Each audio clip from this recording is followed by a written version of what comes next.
টলিউডের লাভ birds বনি কৌশানী, তাদের মিষ্টি প্রেমের খবর সবারই জানা। রিয়েল লাইফে তো বটেই, রিয়েল লাইফেও তারা একে অপরের সঙ্গী।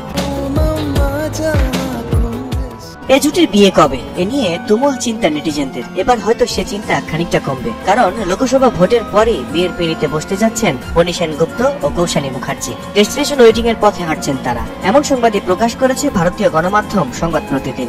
টালিউড সূত্র বরাত দিয়ে ভারতীয় সংবাদ মাধ্যম জানায়, বনি কৌশানীর বিয়ের জল্পনা এবার সিলমোহর পড়তে যাচ্ছে। এরই মধ্যে বিয়ের প্রস্তুতি শুরু করেছে তারকা জুটি। দুই পরিবারের পক্ষ থেকে বিয়ের জোর প্রস্তুতি নেওয়া হচ্ছে। পোশাক থেকে মেকআপ, বিয়ের বাজার থেকে শুরু করে সব আয়োজন চলছে পুরোদমে, কারণ বিয়েটা কলকাতায় হচ্ছে না।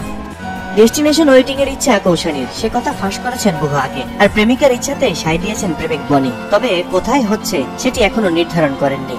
বিদেশে এক হচ্ছে 4 হাত, কলকাতায় হবে বিশাল রিসেপশন পার্টি। অতিথির তালিকায় থাকবেন ইন্ডাস্ট্রির সব তারকা, এমনটাই বলছে কলকাতার সংবাদ মাধ্যম। পশ্চিমবঙ্গের লোকসভা ভোটের আগে তৃণমূল কংগ্রেস প্রার্থীর হয়ে প্রচারে নেমেছেন বনি। বলা হচ্ছে বিজেপি ছেড়ে তৃণমূলে যোগ দিয়েছেন অভিনেতা। বনির প্রেমিকা কৌশানী আগেই ছিলেন মমতা ব্যানার্জির দলে। গেল নির্বাচনে বনি নরেন্দ্র মোদীর দলে থাকলেও এবার চলে এসেছেন মমতা ব্যানার্জির দলে।